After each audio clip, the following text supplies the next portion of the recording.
Assalamualaikum warahmatullahi wabarakatuh. Bertemu lagi dengan Ibu. Kali ini kita akan membahas materi tentang kehidupan masyarakat pada masa Islam. Simak baik-baik ya. Tujuan pembelajaran. Setelah mempelajari materi ini, diharapkan siswa dapat menjelaskan proses masuknya Islam ke Indonesia. Yang kedua, mendeskripsikan persebaran Islam di Indonesia. Dan yang ketiga, mendeskripsikan pengaruh Islam terhadap masyarakat Indonesia. Kehidupan masyarakat pada masa Islam. Perhatikan gambar berikut ini. Gambar ini menunjukkan jalur perdagangan laut para pedagang dari Arab, Persia, dan Gujarat ke Indonesia. Ketika perdagangan di sekitar Selat Malaka dan daerah lainnya di Kepulauan Indonesia semakin maju, pedagang-pedagang dari Arab, Persia, dan Gujarat turut meramaikan kegiatan perdagangan tersebut.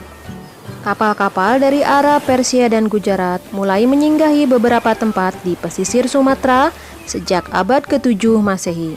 Melalui hubungan dagang, para pedagang memperkenalkan ajaran dan nilai-nilai Islam kepada masyarakat Indonesia. Selain pedagang, para mubalik dan ulama juga turut memperkenalkan ajaran Islam. Hasilnya, terbentuklah sejumlah pemukiman Muslim di berbagai daerah seperti Sumatera, Jawa, Kalimantan, dan Maluku.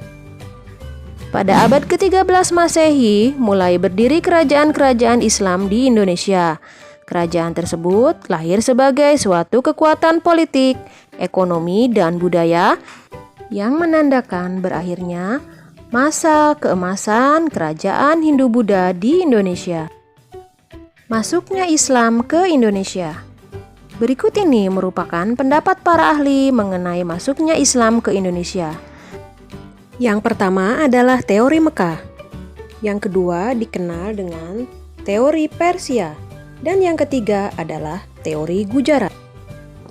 Pendapat itu antara lain adalah yang pertama, pendapat yang menyatakan bahwa Islam masuk ke Indonesia pada abad ke-7 Masehi, dikemukakan oleh Buya Hamka atau Haji Abdul Malik Karim Amrullah, menyatakan bahwa Islam berasal dari tanah kelahirannya yaitu Arab atau Mesir. Menurut catatan dinasti Tang, Islam masuk ke Indonesia diperkirakan pada abad ke-7 Masehi. Hal ini dibuktikan dengan adanya pemukiman pedagang Arab di Polusi atau pantai barat Sumatera. Pendapat kedua dikemukakan oleh Husin Jayadiningrat, mengatakan bahwa Islam yang masuk ke Indonesia berasal dari Persia. Hal ini dibuktikan dengan adanya tradisi perayaan 10 Muharram atau Asyura sebagai hari suci kaum Syiah, peringatan kematian Husain bin Ali, seperti yang berkembang pada tradisi Tabot, Pariaman, Sumatera Barat, dan Bengkulu. Pendapat ketiga menurut Snook Hugron bahwa Islam yang ada di Indonesia berasal dari Gujarat, India, sekitar abad ke-13 Masehi. Senada dengan Snook Hugron, seorang ilmuwan Belanda bernama Moket menyatakan bahwa Islam masuk ke Indonesia pada abad ke-13 sampai 14 Masehi. Hal ini berdasarkan tulisan pada batu nisan Sultan Malik As-Saleh yang berangka tahun 698 Hijriah atau 1297 Masehi. Moket menilai bahwa batu nisan ini memiliki kesamaan dengan batu nisan yang ada di Kambai, Gujarat.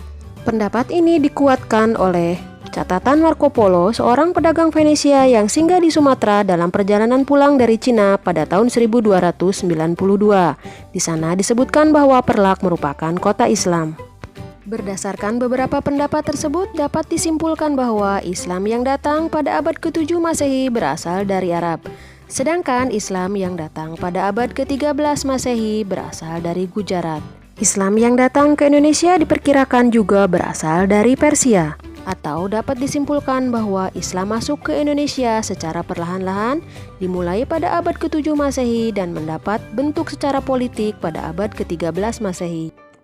Persebaran Islam di Indonesia dilakukan melalui beberapa kegiatan, di antaranya yaitu yang pertama perdagangan. Kondisi geografi sebagai jalur pelayaran dan perdagangan membuat wilayah kepulauan Indonesia menjadi daerah pertemuan para pedagang yang tidak hanya orang-orang lokal, tetapi juga bangsa lain seperti Arab, Persia, Cina, dan India. Mereka berdagang sambil juga menyebarkan agama Islam. Para pedagang tersebut biasanya bermukim atau bertempat tinggal sementara di daerah sekitar pelabuhan, sehingga mereka harus menunggu perubahan angin pada bulan-bulan tertentu. Hal ini memungkinkan mereka kembali ke negara asalnya. Mereka kemudian menyebarkan agama Islam. Yang kedua, melalui pernikahan. Selain perdagangan, penyebaran Islam dilakukan melalui pernikahan. Para pedagang muslim yang menetap di sekitar pelabuhan banyak yang melakukan pernikahan dengan penduduk setempat. Dari pernikahan inilah terbentuk ikatan kekerabatan yang besar antara pihak laki-laki dan pihak perempuan. Yang ketiga, pendidikan. Penyebaran Islam di Nusantara dilakukan juga melalui pendidikan yang dilakukan ulama dan guru-guru agama Islam. Mereka mendirikan lembaga-lembaga pendidikan Islam, di antaranya yaitu surau, daya, dan pesantren.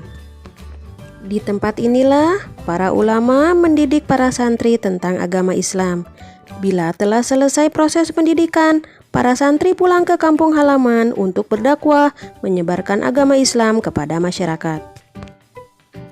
Yang keempat adalah kesenian. Penyebaran Islam juga dilakukan melalui pertunjukan seni seperti pertunjukan wayang kulit.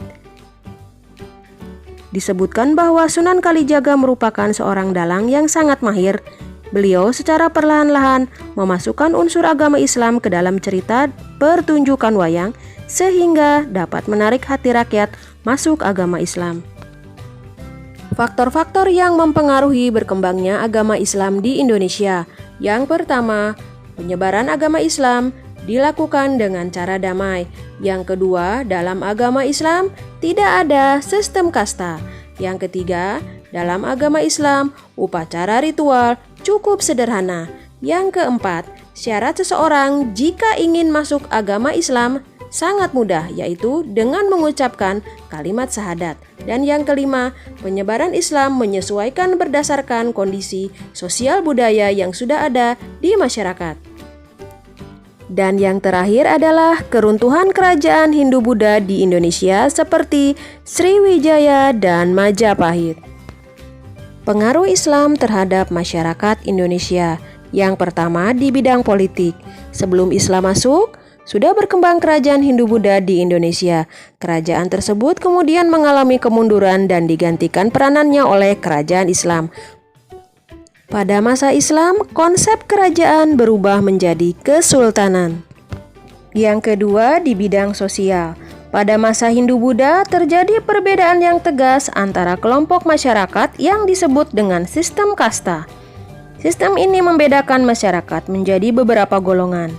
Pada masa Islam, sistem kasta menjadi pudar karena ajaran Islam tidak menetapkan sistem pembagian kelompok seperti kasta. Yang ketiga, di bidang agama. Pada masa Islam, sebagian besar masyarakat Indonesia menganut agama Islam setelah sebelumnya menganut agama Hindu-Buddha. Namun demikian, masih terdapat sebagian masyarakat yang menganut agama Hindu-Buddha dan kepercayaan terhadap roh nenek moyang. Yang keempat, di bidang kebudayaan. Berkembangnya kebudayaan Islam di Indonesia telah mengakomodasi kebudayaan yang sudah ada dengan modifikasi dan penyesuaian agar tetap sesuai dengan syariat agama Islam. Di antaranya yaitu seni bangunan dan seni ukir. Pada seni bangunan terdapat akulturasi budaya seperti atap tumpang pada Masjid Demak dan menara di Masjid Kudus. Selain itu juga pada bangunan makam yang diletakkan di daerah yang tinggi untuk menghormati arwah nenek moyang.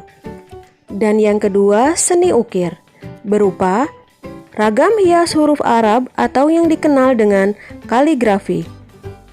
Setelah menyimak uraian materi, silahkan kalian kerjakan latihan soal di bawah ini.